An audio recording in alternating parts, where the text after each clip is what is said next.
ॲडजेक्टिव्हजमध्ये ज्यावेळेस आपण वाक्यरचना केलेल्या असतात त्या सगळ्या ॲडजेक्टिव्हजचा वापर ज्यावेळी वाक्यात होतो तेव्हा हे असे जे शब्द आहेत little, a little, the little म्हणजे आर्टिकलचा वापर करून पुढे हे सगळे शब्द वापरलेले असतात, यांचा वापर वाक्यात योग्य रीतीने झाला पाहिजे. जर आपण लिटिल म्हटलं तर याचा अर्थ असतो थोड्या प्रमाणात. अ लिटिल म्हटलं तर जे काही थोडं प्रमाण आहे त्यातला काही पार्ट, आणि जर द लिटिल म्हटलं तर याचा अर्थ जे काही थोडं प्रमाण आहे त्या सगळ्याचा वापर आपण करणार. आणि लिटिल हा शब्द जो आहे हा आपण अनकाउंटेबल नाउनसाठी वापरतो. ओके. आणि जर वाक्यात काउंटेबल नाउन्ससाठी आपल्याला ॲडजेक्टिव्ह वापरायचं असेल ज्यांना आपण संख्येत मोजू शकतो 1, 2, 3, 4 या पद्धतीने, तर त्या ठिकाणी आपल्याला फ्यूचा वापर करायचा आहे. आणि जर आपण फ्यू म्हणणार असेल तर त्याचा अर्थ असतो थोडे. अ फ्यू म्हटलं तर जे थोडे आहेत त्यातले काही, आणि द फ्यू म्हटलं तर याचा अर्थ असतो जे आहेत त्यातले सगळेच. ओके. आपण एक एक्झाम्पल बघूयात. शी has little water in the bottle. She has little water in the bottle. याचा अर्थ काय आहे? तिच्याकडे जे पाणी आहे ते थोडंच आहे. ओके. पण जर ती असं म्हटली, तिला कुणीतरी विचारलं की अरे तुझ्याकडे पाणी आहे का, तर ती काय सांगणार? I have a little water in my bottle but I drank a little water just now. म्हणजे माझ्याकडे आधीच असायला थोडं आहे त्यातलं मी आत्ताच थोडं पिलंय, सो सॉरी मी काय तुला देऊ शकत नाही असं ती म्हणते. पण जर असं म्हटलं she drank the little water in her bottle, तर या ठिकाणी आपण काय म्हणतोय? तिच्याकडे जे काही बॉटलमध्ये पाणी होतं त्यातलं सगळंच तिने प्यायलं. मग इथे आपण अ लिटिल, द लिटिल या पद्धतीने वापर करत असतो. आता हे कसं वापरायचं वाक्यात, तर त्यासाठी जो काही सेंटेन्समध्ये रेफरन्स दिलेला असेल तो आपल्याला बघावा लागतो. पण जर अनकाउंटेबल नाउन्स असतील तरच आपल्याला लिटिल वापरायचे, हे जर विसरला तर मात्र तुम्हाला उत्तर तुमचं चुकणार आहे. जर आपण संख्येत मोजता येणाऱ्या गोष्टींसाठी वापरायचं असेल तर फ्यूचा वापर करायचा, लिटिलचा वापर करायचा नाही. आपण जर असं म्हटलं शी हॅज फ्यू फ्रेंड्स, याचा अर्थ काय होईल? तिला काहीच मित्र आहेत, मोजकेच मित्र आहेत, मित्र मैत्रीण जे काही असेल ते. She invited a few friends on her birthday.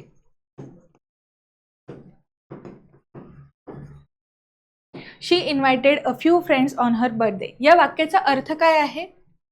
तिच्याकडे आधीच 10-12 मित्र आहेत किंवा 4-5च आहेत, त्यातले पण तिने एका दोघांनाच बोलवलं, असा याचा अर्थ आहे. आणि जर आपण असं म्हटलं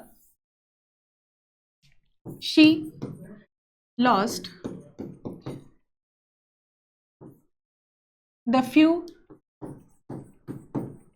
रिलेटिव्स शी हॅड, या वाक्याचा अर्थ काय असेल? आधीच तिचे नातेवाईक कमी होते आणि त्यातले सगळेच आता तिने गमावलेले आहेत.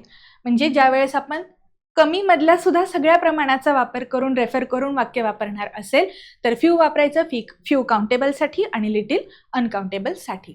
त्यानंतर आहे फार्दर आणि फर्दर. फार हा शब्द आपल्याला अंतर दाखवतो आणि त्या अंतराचं आपण कंपॅरिझन करतोय की थोडंसं जास्त अंतर आहे, त्यावेळी आपण फार्दर हा शब्द वापरतो. फार्दर, फर्दर आणि फादर हे 3 शब्द आहेत, स्पेलिंग थोडंसं व्यवस्थित बघावं लागतं. फार्दर हा अंतरासाठी वापरलेला असतो शब्द, आणि फर्दर म्हणजे पुढील, नेक्स्ट या अर्थाने आपण वापरतो. ठीक आहे. फार्दर अंतर, फर्दर नेक्स्ट. पोझिशन, इथे अंतर म्हणतोय आपण, डिस्टन्स म्हणूया, आणि फर्दर हे काय दाखवतं आपल्यासाठी? पोझिशन. ओके.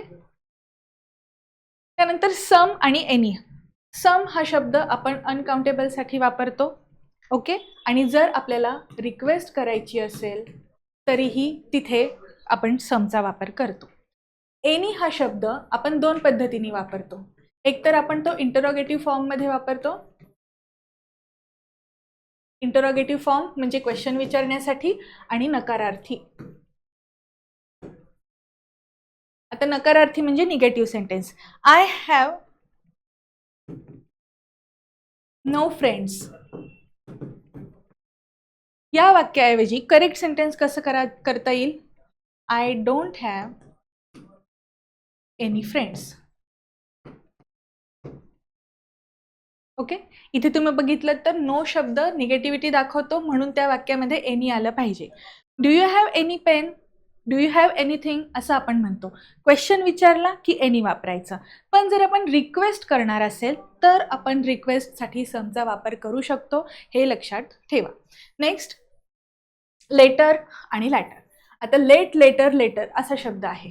लेट म्हणजे उशिरा, बरोबर. त्याच पद्धतीने लेटर म्हणजे नंतर, म्हणजे इथे आपण काय दाखवतोय, टाइम, वेळ दाखवलेली आहे. पण जर तुम्ही बघा LATTER, लेटर म्हणजे नंतरचा, इथे वेळ दाखवतो आपण लेटरमध्ये आणि इथे आपण पोझिशन दाखवतो. ठीक आहे, आधीचा फॉर्मर, नंतरचा लेटर, या पद्धतीने. त्याचबरोबर फार्दर आत्ताच आपण बघितलं, याऐवजी आपण फॉर्मर हा शब्द एक फक्त इथे लिहून ठेवूयात, कारण आपण लेटर सोबतच फॉर्मर सुद्धा बघत असतो, आधीचा नंतरचा. आता अर्लियर म्हणजे वेळेशी संबंधित असणार आहे आणि फॉर्मर म्हणजे आधीचा, म्हणजे तो जो कालावधी असतो त्या संबंधात. आधीचे अध्यक्ष, आधीचे प्रिन्सिपल या अर्थाने फॉर्मर प्रेसिडेंट, फॉर्मर प्रिन्सिपल असे शब्द आपण वापरलेले असतात. ठीक आहे, हा फरक कळाला लेटर आणि लॅटरमधला. त्यानंतर ओल्डर आणि एल्डर. ओल्ड हा शब्द जो आहे त्याची कंपॅरेटिव्ह डिग्री असते ओल्डर, आणि त्यानंतर सुपरलेटिव्ह असते ओल्डेस्ट. एल्डरची कंपॅरेटिव्ह डिग्री आणि सुपरलेटिव्ह डिग्री एवढंच असतं. एल्डरसाठी जर पॉझिटिव्ह डिग्री वापरायची असेल तर ओल्ड अशी वापरतात, पण तिथे त्याचा अर्थ वाक्याचा बदलतो. ओल्ड हा शब्द आपण वय दाखवण्यासाठी पण वापरू शकतो, किंवा वस्तू किंवा एखादी गोष्ट कशी जुनी झाली हे सांगण्यासाठी. सो आपण इथे पर्सनसाठी पण वापरतो. पर्सनसाठी का, एज दाखवण्यासाठी. आणि थिंग, वस्तूसाठी पण आपण वापरतो, इथे ते किती नवीन आहे किती जुनं आहे असं. पण एल्डर हा जो शब्द आहे हा प्युअरली फक्त एज दाखवण्यासाठीच वापरला जातो.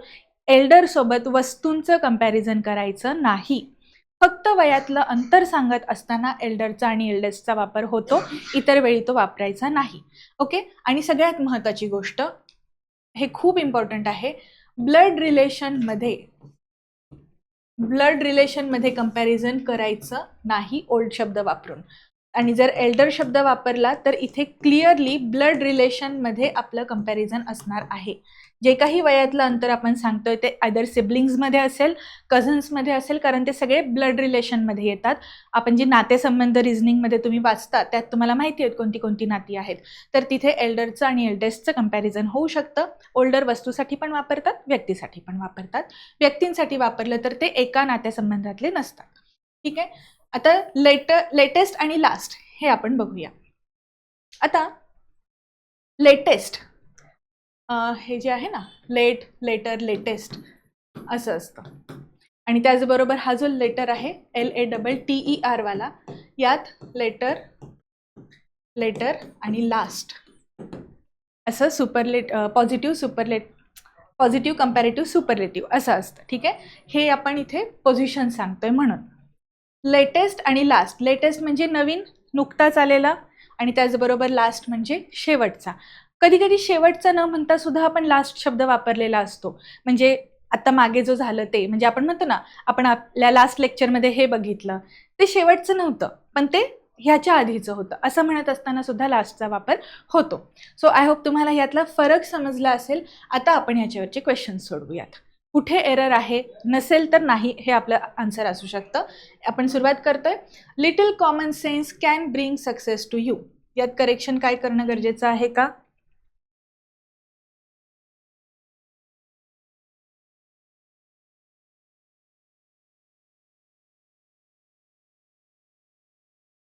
काही वाटतंय करेक्शन करण्याची गरज आहे?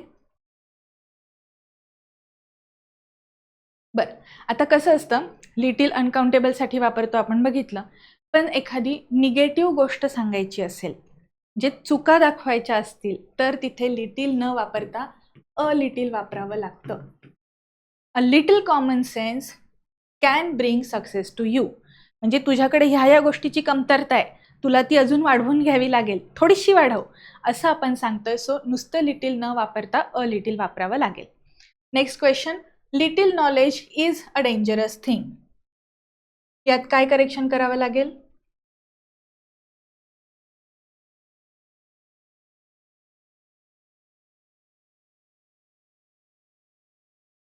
Yes, a little. Very good.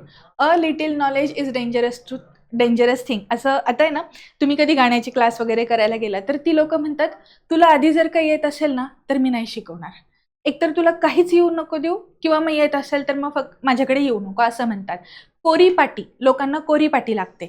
आणि तसंच असतं, काही लोक ते पी हळदन हो गोरी म्हणतात ना, म्हणजे थोडंसं आलं की त्यांना वाटतं आपण सगळं जगच जिंकलं. त्या लोकांसाठी ही म्हण आहे, a little knowledge is dangerous. मग इथे आपण परत एकदा डेंजरस काहीतरी निगेटिव्ह गोष्ट सांगतोय, अनप्लेझंट गोष्ट सांगतोय, त्यामुळे लिटिल सोबत अचा वापर करायचा. Okay, a little knowledge. आता हे ए कॅपिटल असायला पाहिजे, अ लिटिल नॉलेज. ठीक आहे. Next, there are less passengers in the compartment today. काय एरर आहे यात?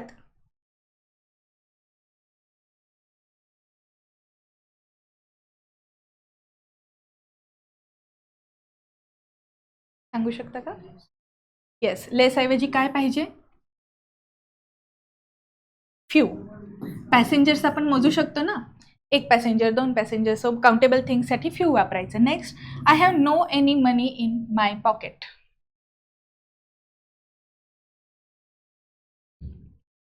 येस, वाक्यात एनीचा जो वापर केलेला आहे तो बरोबर आहे. ॲक्च्युली आता इथे नो वापरलं तरच वाक्य करेक्ट होईल. आय हॅव एनी मनी म्हटलं तर याचा अर्थ माझ्याकडे काहीही पैसा नाही, किंवा मग सरळ सरळ म्हणा I don't have any money. Okay, इथे डोंट हॅव वापरावं लागेल आणि नो काढावं लागेल. म्हणजे त्याचं जे आपल्याला निगेटिव्ह करायचं होतं ते डू नॉट वापरून करायचं होतं, कारण हॅव हे आपण पझेशनसाठी वापरतोय, इथे ते हेल्पिंग वर्बचं कार्य करत नाही.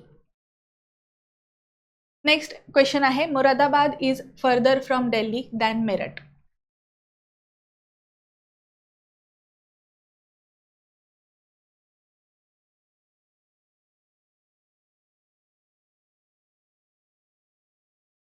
बरोबर आहे. फर्दर ऐवजी काय पाहिजे? फार्दर. आपण इथे अंतर सांगतोय ना, दिल्ली आणि मेरठ मधलं, म्हणजे कशापेक्षा काय लांब आहे, अंतर आहे, सो इथे फार्दर येणार, फर्दर येणार नाही. Next, she come later than I. यात काय करेक्शन करावं लागेल?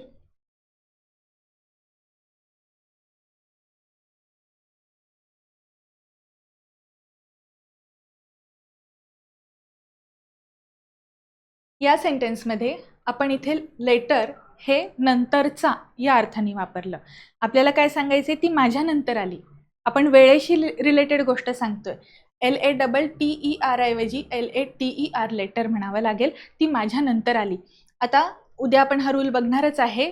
कंपॅरिझन करत असताना सब्जेक्टिव्ह केस वापरायची का ऑब्जेक्टिव्ह केस वापरायची. इथे आत्ता लक्षात ठेवा, हे आय वापरलेलं बरोबर आहे. सब्जेक्टिव्ह केस इथे या प्रोनाउनची वापरलेली आहे, दोघांची केस सेम असते, सो इथे आपण आय वापरलेलं योग्य आहे. फक्त हा लेटर शब्द आपला स्पेलिंग चुकलेला होता. बरं, ते स्पेलिंग करेक्शन नाही, ॲक्च्युली ते ॲडजेक्टिव्हचा चुकीचा वापर झाला. Next, Reena and Hina are two sisters but the latter is more intelligent than the farmer.